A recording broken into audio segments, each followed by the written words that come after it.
Tenamwari Kings and Queens, you don't know. Yes, indeed. Myself, Shakara, on this, the 31st of December, also known as the day of KUUMBA for those who celebrate Kwanzaa. So we give thanks. Here za Kwanzaa. We want to say big up to all those who celebrate Kwanzaa and are celebrating Kwanzaa right now, Kings and Queens, you know what I mean? As well as being the 6th day of Kwanzaa, in terms of it being the principle of KUUMBA, it's also the day of the Karamu. Karamu means feast, and it's basically the biggest feast during the Kwanzaa period, Kings and Queens, you know what I'm saying? Aside from, the public celebrations that we have. So my family and my organization are gearing up for that right about now, you know what I mean? So yeah, if people are free to join us as well, so if you want to join us for the Karamu, please feel free to hit man up, you know what I mean? We kick off at around 9 o'clock. So yeah, hit man up in the inbox and then we'll sort you out nice and easy. So yes, indeed, Kings and Queens, today is the day of KUUMBA. I want to say shout out to all those who joined us for Alkebu-Lan Kwanzaa yesterday, you know what I mean? Alkebu-Lan Kwanzaa was live, turn up, as usual, you know what I'm saying? Big it up all the presenters, performers, all the gathering that came down, and the organizers, the Alkebu-Lan Revivalist movement, you know what I mean, for putting it down. And we see you next year for Alkebu-Lan Kwanzaa again, so it's turn up every year, Kings and Queens, so we give thanks for that.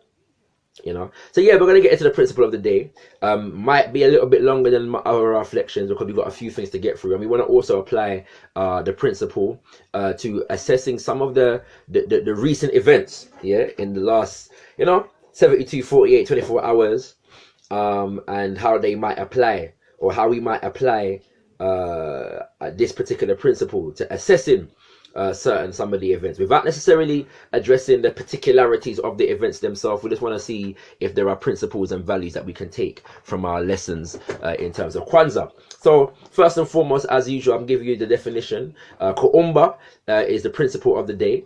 It's the 6th principle of the Nguzo Saba, 7 principles, and the meaning of KUUMBA is creativity. And the official Kwanzaa definition of creativity is to do always as much as we can, in the way we can, in order to leave our community more beautiful and beneficial than we inherited it. To do always as much as we can, in the way we can, in order to leave our community more beautiful and beneficial than we inherited it. And we're going to apply that definition to looking at 3 major areas. 1 is art, 2 is activism, and 3, black love, which I kind of touched on in my yesterday reflection. And so we're going to really, which I'm going to leave the black love one till last, because I've got a lot to say on it. Bare reflections have been going on, Kings and Queens, so bear with me. And feel free to interact with me as well, you know what I'm saying? Either during the video or after the video, everything blessed, But as I said, I thought I'd just take the opportunity this Kwanzaa, it being the 50th anniversary of Kwanzaa, to use this little media platform that we have to really interact with people on the principles of Kwanzaa. So, having given you the official Kwanzaa definition written by Maulana Karenga, I am going to flesh it out with some other definitions. First of all, my father and the Alkebu-Lan Revivalist movement like to add the word best to the definition, so it would read to do always as much as we can in the best way we can, in order to leave our community more beautiful and beneficial than we inherited it. The word best is really just a qualitative mark, a superlative qualitative mark in terms of what kind of effort we should be putting in and what kind of results we should be seeking to get back. And so putting the word best in really just emphasizes the fact that we need to be putting the most effort into this, doing as much as we can, but doing as much as we can in the best way we can. You know what I mean? We put our best foot forward at all times, and also, growing up in the Alkebu-Lan Revivalist movement, we had the children's program every Saturday at certain points, every other Saturday at other points. And the motto of the Alkebu-Lan children's program was KUUMBA. KUUMBA meaning creativity. And we were taught in the Alkebu-Lan children's program that KUUMBA, creativity, means always expressing ourselves with depth, power, and beauty, always in the nature of our Africanness. Once again, always expressing ourselves with depth, power, and beauty, always in the nature of our Africanness. So, first of all, we're taught that creativity is about self-expression. Yeah, and in your self-expression, you must always express yourself with depth, meaning that there's no room for shallowness. All right. Power, meaning that there's no room for weakness, and beauty, meaning that there's no room for ugliness. Always in the nature of your Africanness, and that's important there, because coming as a people going through a process called the Ma'afa, invasion, colonization, slavery, where we were taught that everything African is negative, yeah? That we learn that the epitome of what it means to be deep, powerful, and beautiful lies in the realms of what it means to be African. And as a people, as children, we had a duty to project that depth, power, and beauty as African people. Yeah, we had a duty to learn and develop, be conscious of developing an understanding of what it meant to be African. Yeah, and in that context, making our contribution to defining that through how we express ourselves as African people. And this is a very beautiful consciousness to have as a child. Yeah, that in expressing yourself, you're expressing the best of what it means to be African, and you're learning about the best of what it means to be African through interacting with your brothers and sisters, through learning about your history and your ancestors, and through learning from your elders. And this is a very beautiful consciousness that I give thanks for. You know what I'm saying, in terms of how I was raised. You understand what I'm saying? You know, and so I take that forward now into my artistry. Yeah. As an artist, yeah, and we're going to come back to that, because that's going to be the first topic that we're going to deal with. But I do want to give you another definition of this particular principle as it relates to Kujitiwala. Yeah, Kujitiwala is another Swahili word which means self-governance. Yeah, Kuji means self, Tiwala is governance, yeah, self-governance. And this is a reinterpretation of the Nguzo Saba, the 7 principles of Kwanzaa, as given by our elder mama, our spiritual mother, Mama Marimba Annie. And she says, KUUMBA, creativity means to think with African minds and to create from an African center. When we practice this principle, we no longer imitate Europeans, we find our own way. Yeah. So first of all, to think with an African mind, and we have to be conscious of that, because we're really indoctrinated into thinking that European mentality is normal. Yeah, European mentality is normal. And so in a sense of the fact that that's the mentality that we use to think with almost by instinct. Yeah, so if we're trying to liberate ourselves, then we have to be conscious about developing what Mama Marimba Annie calls the African worldview. All right, because they're not the same, and we're taught to universalize European concepts and marginalize African concepts, as though African concepts only relate to this or that particular tribe in Africa, yeah, and not to a global people. You understand what I'm saying? Now, first of all, get into the subject of art. I don't want to make the video too long. Man's an artist, yeah. Claudia Jones says art, a people's art is the genesis of their freedom. And I think that art is so very important in the sense of the fact that, especially for an oppressed people or people living in the context of oppression, whereby we're able to project, yeah, and create images of ourselves in the highest, if that makes sense. We're able to project to the future and chart a road to our freedom and liberation and our ascendancy, even before we've physically achieved it in our actual reality yet. You understand what I'm saying? They always say, you know, that all things begin with conception, yeah? And through art, you're able to manifest the conception before you've actually manifested it in reality. You're able to project, you're able to envision that conception. And so that's one of the reasons why I'm an artist. That's one of the reasons why we start a thing called Rise of the Griots, a monthly event whereby we bring together the art and the movement, realizing that art cannot be for art's sake. For African people, that we have to be developing images and concepts that represent the best of ourselves and new ways of thinking as we express ourselves artistically. And so we have Rise of the Griots at the Art Center, which is the biggest repository of black books in Europe, yeah, run by the #1 black distributor, yeah. And the next one, you know what I'm saying, we're going to be hailing up the spirit of the great Baba Patrice Lumumba. So I've got poets and MCs and singers on the bill, as well as people that are going to be presenting on the political legacy of Patrice Lumumba. And this is just a beautiful one of the ways in which we are able to use our art kings and queens. I want to send a shout out to my spoken word collective, Best Kept Secret. And just to give an idea of what I'm talking about, just two of our productions, the first one being Gangland, my big brother Amenoir wrote a piece in which he was assessing the quote-unquote gang warfare that currently exists among African communities worldwide, charting the origin of it, charting the social and political context, and charting the impact of this particular reality, the violence that exists in our community. And so he wrote the piece, and we were able, as Best Kept Secret, to do a whole hour-and-a-half production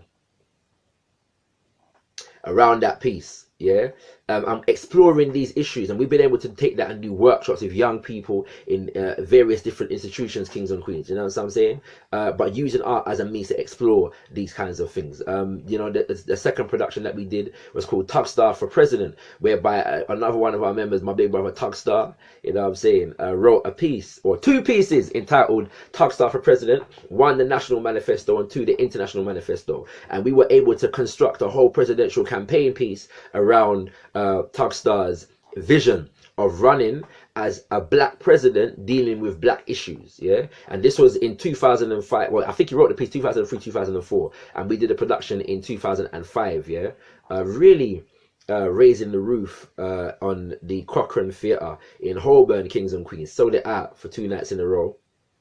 You know, but able to project that vision. Yeah, you know what I'm saying, and you know, the levels of what we've been able to do with that work, I really do give thanks for it. You understand what I'm saying? And I'm saying these things to emphasize the fact that really and truly, our art is being used as a weapon against us right about now, and we have to be really, really vigilant in terms of taking control of our artistic expression, because we know that there's power in it. We know that when the African conjures up rhythm, the world moves, and so we have to be in control and ownership and mastery over the art that is put out there in the name we're using our image, kings and queens, because it can either be used to elevate and develop us, or it can be used to destroy us, kings and queens, when it's in the hands of these corporate oligarchs, as it currently is. So I encourage all the artists out there, shout out to all the artists them that are currently in the Poetry Alliance. I want to say big up to Nat Nye and Stella B for initiating the Poetry Alliance, whereby many poets are coming together to just, you know, collectivize some of the efforts that we are all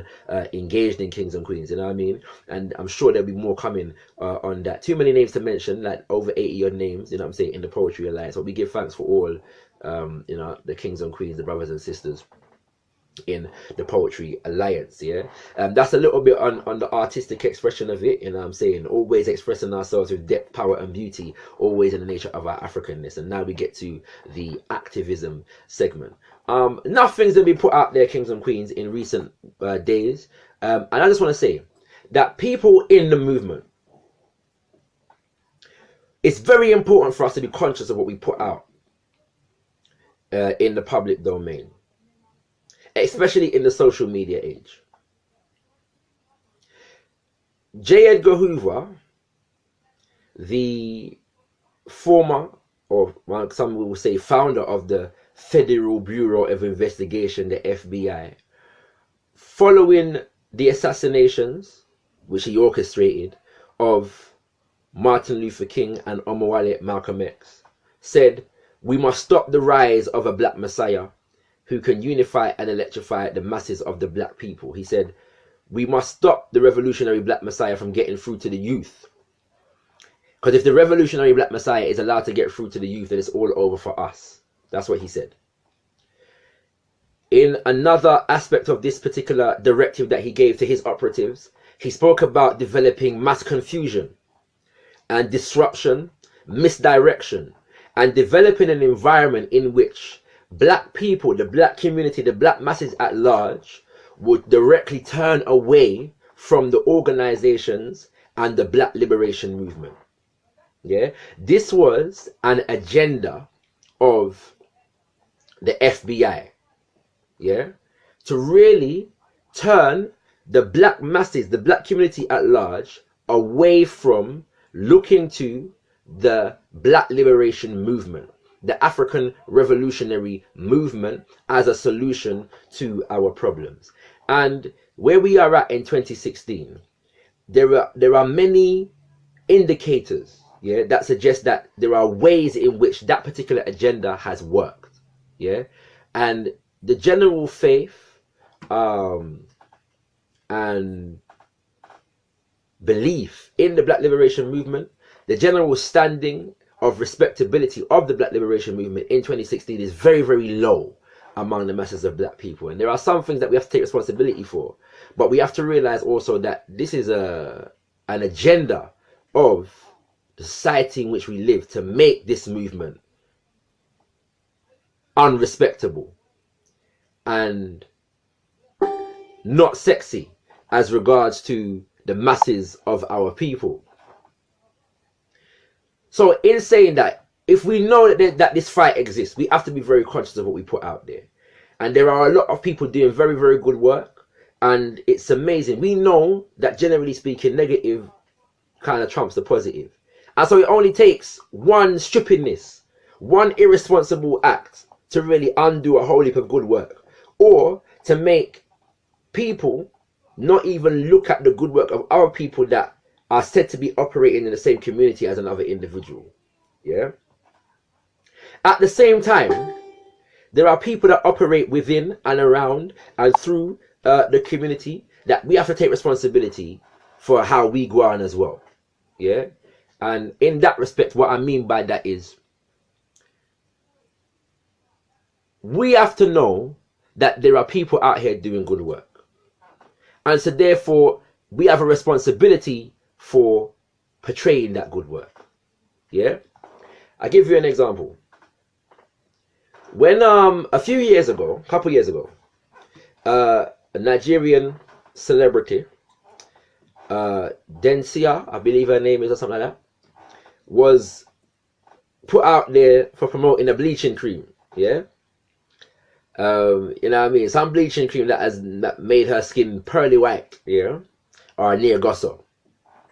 And so over a period of a few days, people were sharing this video and attacking this sister, yeah, and for promoting this bleaching substance and talking about how it makes her better looking and that kind of different thing. Around the same time, Sister Esther Stanford went on The Big Question and mashed up a debate with regards to the issue of reparations, yeah, and in the context of everybody sharing this video with this sister promoting the bleaching cream, people were, you know, in that context making some very derogatory comments about black womanhood in general and how black women don't love themselves, and see how the black woman does go on and rare. So I posted the video of Sister Esther Stanford, basically saying, well, all right, everybody's been sharing this video, you know what I'm saying, of the sister promoting the bleaching cream, but let's also share this video, yeah, where a sister is, you know, expressing herself in our interest in a debate with extreme expertise and success, yeah, against forces that were attempting to denigrate African people and African history. This sister has stood up to a challenge and is defending us all. And I encourage everybody to share that video also.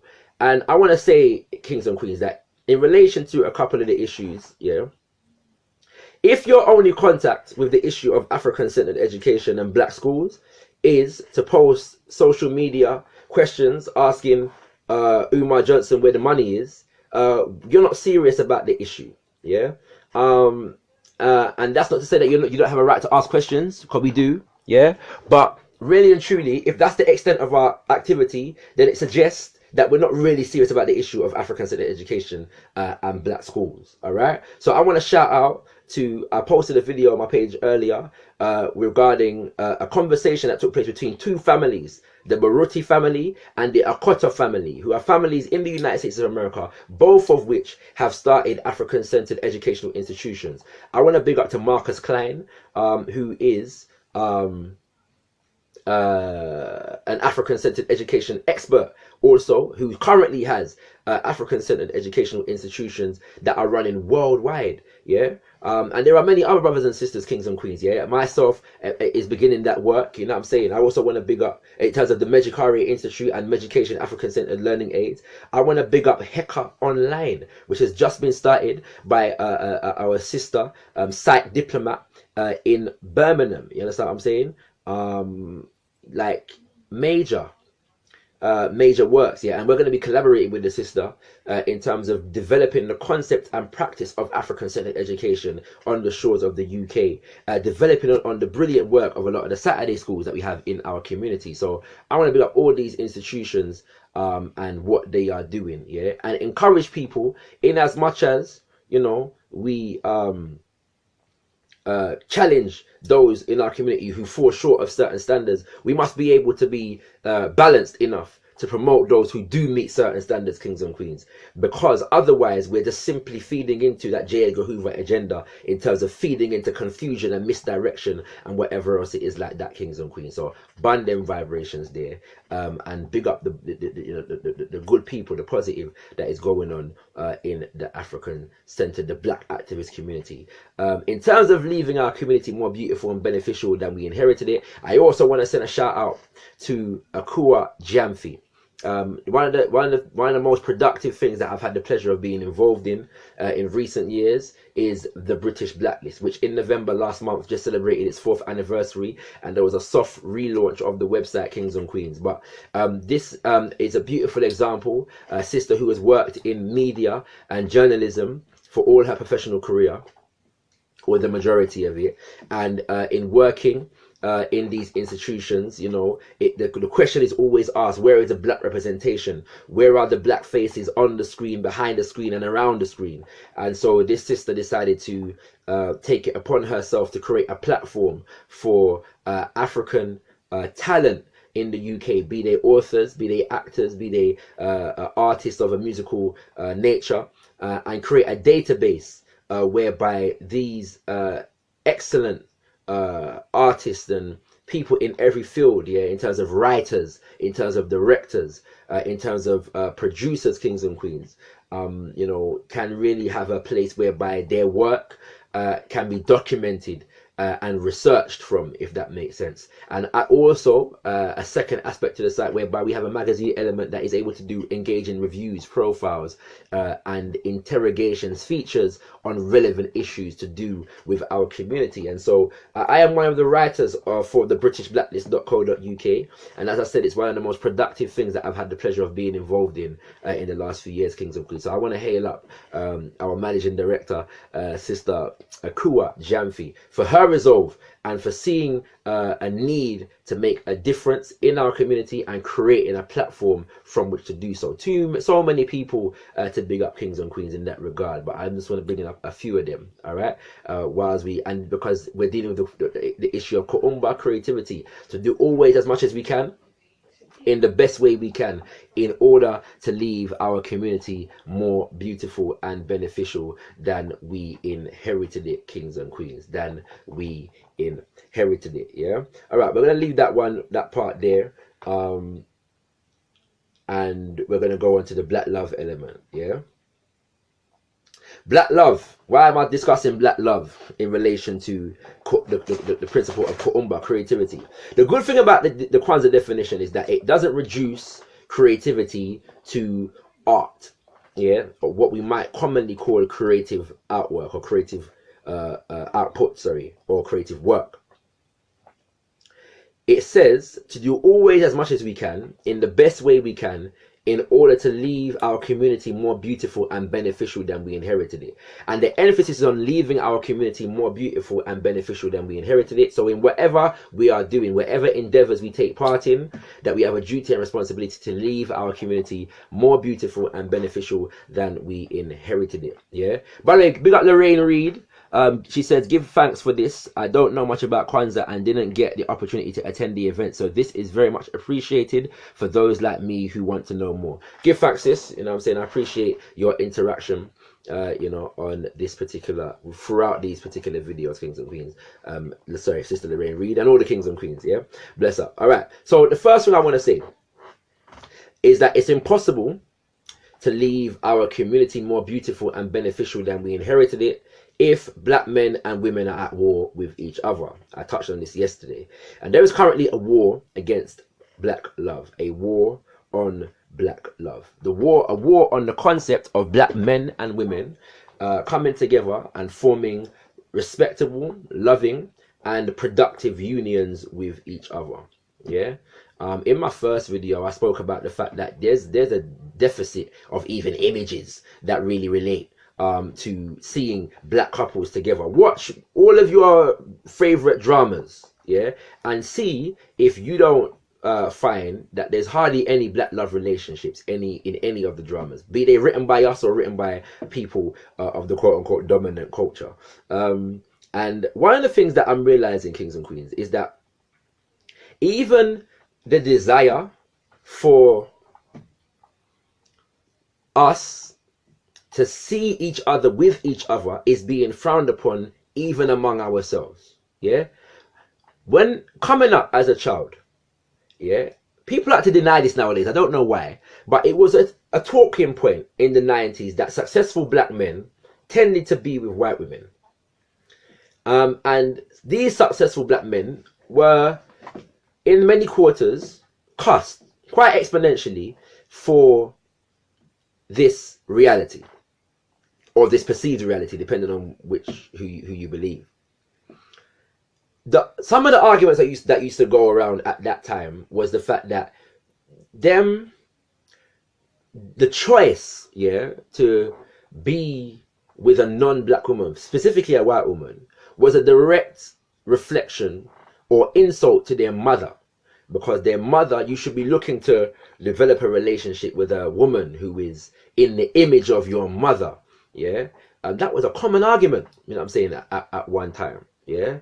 And the argument that a lot of brothers used to use was the idea that black women are hard to deal with. Yeah. They're hard work. All right. And these things. And so in that context, many people used to cuss their man there as weak and lazy and not even willing to put in the work to get the sister. Now, when I say many people, I mean especially in the black activist community. I can say that for a fact. Used to cuss these men for not being forthright enough to and having the stamina to deal with a sister and taking the easy option. Yeah. And at some point, this became, I'd say early 2000s, an issue to do with black women. Yeah. So black women didn't like to see black men with non-black women. And that was never my reality, in the sense of the fact that in the activist community, man and woman was really promoting the concept of black love. Yeah. Today, we're seeing a role reversal, whereby sisters being with non-black men is seen as an issue that black men have a problem with. Not black people, but black men have a problem with. Yeah. And we're hearing that, especially for black professional women, that there are not enough black professional men to really meet men who are on their level, so to speak. Now again, depending on if you believe certain statistics, there are more black professional women in places like Britain and America than there are black professional men. All right. And the reason for this, for many people varies. For some, it's the lack of ambition of black men. Yeah. Black men are too workless to meet their women where they are at. I don't know if we're naive enough to believe that this is just how it is, whether we think that it's an accident that there are more black professional women at certain levels than there are black professional men, given the fact that professionalism is a vehicle through which the society perpetuates itself. If this is an accident, and if professionalism in this society should be the key marker in terms of how we assess relationship eligibility in our community. But this is a reality that we're currently facing, so we have to address it. All right. But then the fact of seeing that dynamic now is being put forward as a black man issue, that black men have a problem with seeing black women with non-black men, in particular white men. Now let's look at this. The idea, speaking from a black male perspective, yeah, the idea of seeing a sister with another brother. Let me deal with it in chronological order first and foremost. Being raised by women, black women, right, who promoted the concept of black love. The idea was that seeing a brother with a sister was reinforcing for all of the sisters out there, in the sense of the fact that I can look at this sister and see this sister as a reflection of myself, and so be proud of this union because it also reflects my existence. It also reinforces my principles, my values, who I am and who we are as a people. Yeah, and I can say the same as a brother, that if I can look at another black man and say, "Go on, brethren, for stepping up to the plate, or for developing yourself in a way that enables you to be in a relationship with this particular sister," I can look at that brother and see a reflection of myself, yeah, and reinforce myself through seeing my brothers relating to African women in very, very positive ways. All right, this idea is being frowned upon nowadays, whereby from them time there, because the sisters then were hard to deal with, man them were looking to get one up on the sister in them by checking the white girl. All right, this was the way to get out. Yeah, so technically speaking, you're living the stress-free life now because you're with a white woman. All right, and you give, you know, the up yours to the sister in them, to the sisters them, to the black woman who's too much hard work to deal with. Yeah, nowadays we've got these. I see these things on the social. I saw one thing recently as well, whereby there's this phenomenon of white girls with big batties nowadays. All right, and whether these white girls are now going to take black men because now they've got the physical attributes to go with the white skin and the blonde hair and all the kind of strippiness there. Brothers, we be sharing this foolishness, talking about putting white women on pedestals in comparison to black women, as though and telling the sisters them to step up to this standard of beauty. Yeah? And we don't realize how stupid we sound, first and foremost, and the extent to which we're promoting white supremacy. When we put these white women with big batties next to black women as the standard and say, boy, black woman, you better step up, you know, because them women yeah, are coming to take us. Not Shakara, fam. Don't care how big the batty is. Black woman alone. Exclusively, without apology. But the same thing is happening on the flip side, yeah? Sister gets to the European, and the sister in them are seeing this thing as a shame to the black man, yeah? Because of the logic is that if the black man was stepping up, them something there wouldn't be taking place. Yeah?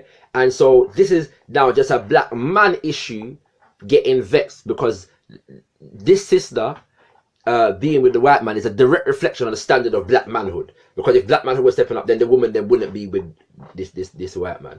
And so instead of looking at it and saying, boy, you know, there's some issues that we need to work out, we're playing this tit for tat with each other, whereby we're trying to get one up on each other in relation to how we both relate to white people, white men and women. And we don't realize the extent to which we are promoting white supremacy over black love. We think we're sticking it to each other when we get with the white man or the white woman by whatever standard of each other that we want to promote. Yeah? But in bare arguments, it's easy to take the worst standards of black women and black men and make that the thing. Yeah, it's easy to take the worst standards, yeah, especially in this social media age, flag them up, yeah, man dissing woman, woman dissing man, and make that the definitive expression of how we relate to each other, even if it's not a reality, because perception does become your reality. Yeah, and social media is a world in which perceptions can become dominant over realities. It's easy to do that. But what's the context in which we're doing it? We're doing it in a way that promotes the elevation of white men and women over each other in terms of how we relate to each other. And we don't even realize how much we're promoting white supremacy. So I'm saying, in terms of leaving our community more beautiful and beneficial than we inherited it, there's a lot of work we got to do. There is a lot of work we got to do. And one of the fundamental ways in which we can do that is to seek to heal and mend and stop this gender war that is existing, that is being promoted and projected and developed among black men and women. Yeah? If a brother, or let me say exponential amounts of brothers, especially successful black men, being with white women or other women is only a problem for black women, then we've got a serious problem. If sisters being with other men other than black men is only a problem for black men, this is not a development, kings and queens. This is a regression. If that's only a problem for black men, then we've got a problem. Yeah? And I'm really impassioned by this issue right about now, in terms of how we leave our community more beautiful and beneficial than we inherited it. To do always as much as we can, in the best way we can, in order to leave our community more beautiful and beneficial than we inherited it. So, kings and queens, let's be real conscious of the images that we promote about each other. Not because you're in a relationship with a sister or a brother that you don't have to be conscious of the way in which sisters and brothers are portrayed in general. Yeah?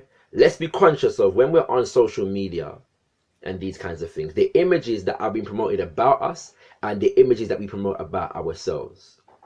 Yeah? Because I feel like a lot of harm is done by, one, what we say, what we put out there, and how we choose to respond to what is put out there. Yeah, there are ways to respond that promote and foment the gender war, and there are ways to respond that promote the concept of healing. And I want to recommend a book by the name of Complementarity by our elder brother Mwalimu Baruti. A beautiful book, yeah, in which he kind of that gives certain little advices and directions and, you know, experiences in terms of how to develop productive unions between black men and women, and he goes through it in different ways, you know what I'm saying, and you know, dealing with different issues, from issues of being single and looking to being in a relationship and trying to maintain, to how we need to see each other. Yeah, me personally, I don't get involved with women that have a generically negative view of black men. I just don't do it. Yeah, I'm patient with my sisters, and we can have a conversation, but that's not going to develop into an intimate relationship. It's as simple as that. And I challenge all brothers, yeah, with regards to this generic negative perception that we have of sisters, and whether that is contributing, yeah, to us being able to develop healthy relationships with them and be able to develop healthy children, yeah, that have a positive self-image in terms of our daughters, and a positive image of their sisters, their mothers, and their potential wives, kings and queens, as they grow older. So, to do always as much as we can in the best way we can, in order to leave our community more beautiful and beneficial than we inherited it. But going to Mama Marimba's definition, she says to think with African minds. Yeah, we have to ask ourselves whether in relating to each other we're thinking of African minds or European minds, whether we're thinking of our own history and culture and experience, or whether we're responding to the history, culture and experience of other people and projecting that on each other. Yeah, she says, and to create from our African center. Yeah, that means that we can't use their relationship ideals and even their ideals of manhood and woman to judge each other. Yeah, and when we practice this principle, we no longer imitate Europeans. We find our own way. Let us find our own way, kings and queens. Let us step away from the drama and the hype and the soap opera type thinking and the need to get one over on each other in relation to how we relate to white women and white men, and be able to really look to each other as the epitome of what is good, what is deep, what is powerful, and what is beautiful, and be able to mend our relationships in the best way possible, so that we will be able to leave our community more beautiful and more beneficial than we inherited it. I'm gonna leave that there, kings and queens. Tomorrow is the day of Imani, faith. It's gonna be a very interesting, reflection there also. So stay tuned, and feel free as always to comment, leave me a message, let me know what you thought of this particular reflection. And I've got through quite a bit, and only touched on little different things, kings and queens. There's so much more to say on each of those, but I give thanks for you watching. Around there we say Tenda Mwani. Enjoy the rest of the Kwanzaa period. Enjoy the new year. You know what I'm saying? Turn up loud, as loud as you can, kings and queens, as loud as you should wish. And for those who are spending a quiet night in, may you also enjoy your meditations also. Me personally, I'm going to be turning up at the Alkebu-Lan Kwanzaa Karamu. So we give thanks to all kings and queens. Here ya Kwanzaa, za Kwanzaa, sorry. Uhuru means freedom. Hotep, African power for all African people. Around here we say Tenda Mwari.